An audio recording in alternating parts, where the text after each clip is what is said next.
ಪ್ರಿಯ ವೀಕ್ಷಕರೇ, biopic YouTube ಚಾನಲ್ಗೆ ಸ್ವಾಗತ. ಇಂದಿನ ವಿಡಿಯೋದಲ್ಲಿ ದ್ವಾರಕಾ ಶ್ರೀಕೃಷ್ಣನ ಮಹಾದೂರ ನಗರದ ಬಗ್ಗೆ ವಿಶೇಷ ಮಾಹಿತಿ ಈ ವಿಡಿಯೋದಲ್ಲಿ ತಿಳಿದುಕೊಳ್ಳೋಣ ಬನ್ನಿ. 1983ರಲ್ಲಿ ಕೆಲವು ಮುಳುಗ ತಜ್ಞರು ಅರಬ್ಬಿ ಸಮುದ್ರಕ್ಕೆ ಹಾರಿದರು. ಅವರು ಸಮುದ್ರದ ಆಳದಲ್ಲಿ ಏನೋ ಒಂದು ವಸ್ತುವನ್ನು ಹುಡುಕಲು ಹೊರಟಿದ್ದರು. ಆದರೆ ಸಮುದ್ರದ ತಳದಲ್ಲಿ ಹಾಗೂ ಹಲವು ಮೈಲಿಗಳ ಕೆಳಗೆ ಅವರು ಕಂಡಿದ್ದು ಇಡೀ ಜಗತ್ತನ್ನೇ ಬೆಚ್ಚಿ ಬೀಳಿಸುವಂತಿತ್ತು. ಒಂದು ಭಾರೀ ನಗರ, ಇಂದಿನ ಆಧುನಿಕ ನಗರವೊಂದೇ ಸಮುದ್ರದೊಳಗೆ ಬದುಕುತ್ತಿರುವಂತೆ ಕಾಣುತ್ತಿತ್ತು. ಎತ್ತರವಾದ ಗೋಡೆಗಳು, ರಸ್ತೆಗಳು, ಪ್ರತಿಮೆಗಳು, ಅರಮನೆಗಳು ಮತ್ತು ಸುಸೂತ್ರವಾಗಿ ಯೋಜಿಸಲಾದ ನಗರ.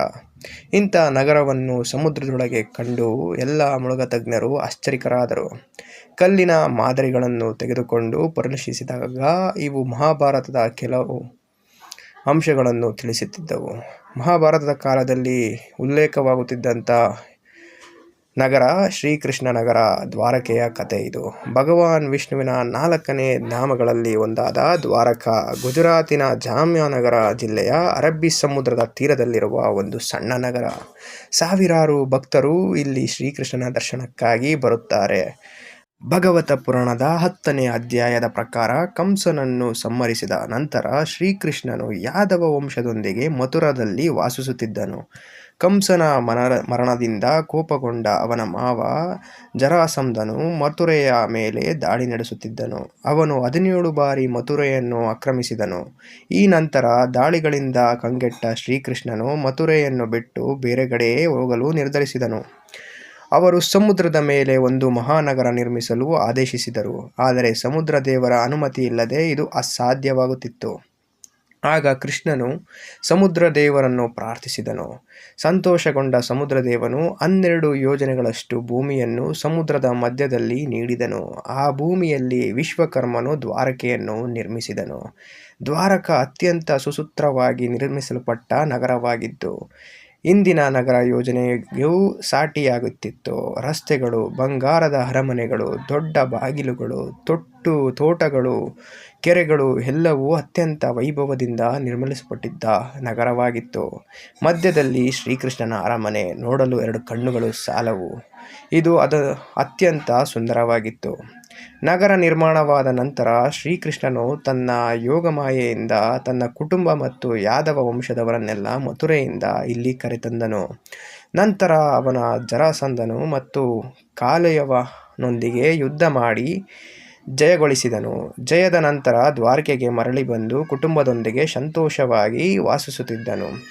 ಆದರೆ ಈ ಭೂಮಿಯಲ್ಲಿ ಜನಿಸಿದ ಪ್ರತಿಯೊಬ್ಬರಂತೆ ಶ್ರೀಕೃಷ್ಣನು ಸಂತೋಷ ಮತ್ತು ದುಃಖಗಳ ನಡುವೆ ಸಿಲುಕಿದ್ದನು. ಕೆಲ ಕಾಲದ ನಂತರ ಪಾಂಡವರು ಮತ್ತು ಕೌರವರ ನಡುವೆ ಮಹಾಭಾರತ ಯುದ್ಧ ಪ್ರಾರಂಭವಾಯಿತು. ಅದರಲ್ಲಿ ಶ್ರೀಕೃಷ್ಣನು ಅರ್ಜುನನ ಸಾರಥಿಯಾಗಿ ಪ್ರಮುಖ ಪಾತ್ರ ವಹಿಸಿದನು. 18 ದಿನಗಳ ಯುದ್ಧದ ನಂತರ ಪಾಂಡವರು ಜಯಶಾಲಿಯಾದರು. ಗಾಂಧಾರಿ ತನ್ನ ಪುತ್ರರ ಮರಣ ನೋಡಿ ಶ್ರೀಕೃಷ್ಣನನ್ನು ಶಾಪ ನೀಡಿದಳು. 36 ವರ್ಷಗಳ ನಂತರ ಯಾದವ ವಂಶವು ನಾಶವಾಗುತ್ತದೆ ಎಂದರು.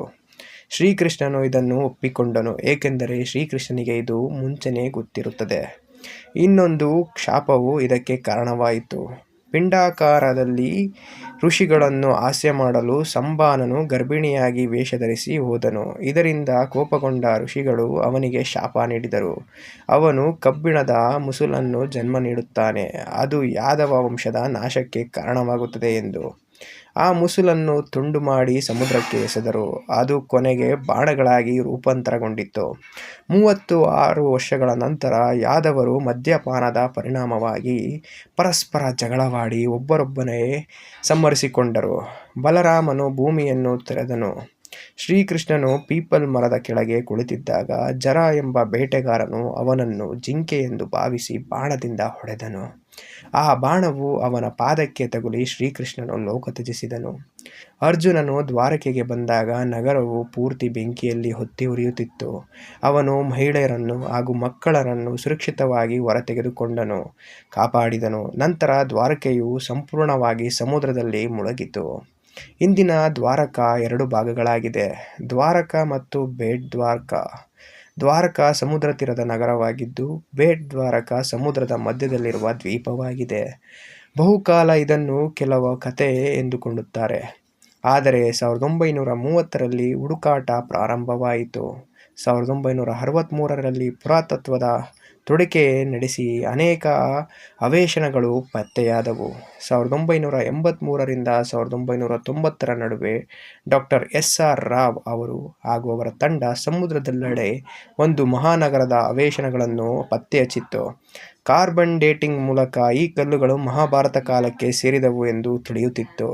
ಈ ನಗರ ವಿಸ್ತೀರ್ಣ ಹೇಳಬೇಕೆಂದರೆ 12 ಯೋಜನೆಗಳಾಗುವಷ್ಟು ಜಾಗವಿತ್ತು. ಇದು ಪುರಾಣಗಳಲ್ಲಿ ಉಲ್ಲೇಖಗೊಂಡ ಅಳತೆಯೊಂದಿಗೆ ಹೊಂದಿಕೆಯಾಗುತ್ತದೆ. ಇಲ್ಲಿನ ಅಂಕರ್ಗಳ ಪತ್ತೆಯಿಂದ ದ್ವಾರಕ ಒಂದು ಪ್ರಮುಖ ಬಂದರ್ ಆಗಿ ನಗರವಾಗಿ ಮೂಡಿಬಂದಿತು ಎಂದು ತಿಳಿಯುತ್ತದೆ. 2007ರಲ್ಲಿ ಭಾರತೀಯ ಪುರಾತತ್ವ ಇಲಾಖೆ ಮತ್ತು ಸಂಶೋಧನೆ ಇಲಾಖೆ ಅನೇಕ ಸಂಶೋಧನೆಗಳನ್ನು ಮತ್ತೆ ಪ್ರಾರಂಭಿಸಿತು. ಒಂದು ತತ್ವದ ಪ್ರಕಾರ 3500 ವರ್ಷಗಳ ಹಿಂದೆ ದ್ವಾರಕ ಸಮುದ್ರ ಮೇಲಿತ್ತು ಎಂದು ಹೇಳಬಹುದು. ನಂತರ ಸಮುದ್ರದ ಮಟ್ಟ ಏರಿಕೆಯಿಂದ ಅದು ಮುಳುಗಿತು ಎಂದು ಹೇಳಲಾಗುತ್ತದೆ. ಆದರೆ ಮಹಾಭಾರತದ ಪ್ರಕಾರ ಅದು ಕ್ಷಣಾರ್ಧದಲ್ಲೇ ಮುಳುಗಿತು ಎಂದು ತಿಳಿಯಲಾಗುತ್ತದೆ. ಇದು ಹಲವರು ಮಹಾಭಾರತ ಮತ್ತು ರಾಮಾಯಣವನ್ನು ಕೇವಲ ಪುರಾಣ ಎಂದು ಭಾವಿಸುತ್ತಾರೆ. ಆದರೆ ದ್ವಾರಕೆಯಂತಹ ಅನೇಕ ಪತ್ತೆಗಳು ಮಾನವ ಇತಿಹಾಸವನ್ನು ತುಂಬ ಸಂಶೋಧಿಸಿ ನೋಡಿದರೆ ಅದು ನಮ್ಮ ಹಳೆಯ ಕಥೆಗಳಾದ ಮಹಾಭಾರತ ಹಾಗೂ ರಾಮಾಯಣ ಕಥೆಗೆ ಹೋಲಿಸುತ್ತದೆ. ಈ ವಿಡಿಯೋ ನಿಮಗೆ ಇಷ್ಟವಾಗಿದ್ದರೆ ಚಾನಲ್ಗೆ ಲೈಕ್ ಮಾಡಿ, ನಿಮ್ಮ ಫ್ಯಾಮಿಲಿ ಹಾಗೂ ಫ್ರೆಂಡ್ಸ್ ಒಟ್ಟಿಗೆ ಚಾನಲ್ನ ಶೇರ್ ಮಾಡಿ, ಕಮೆಂಟ್ ಮಾಡಿ. ಪ್ರಿಯ ವೀಕ್ಷಕರೇ, ಧನ್ಯವಾದಗಳು ಇಲ್ಲಿವರೆಗೂ ವಿಡಿಯೋ ನೋಡಿದ್ದಕ್ಕಾಗಿ.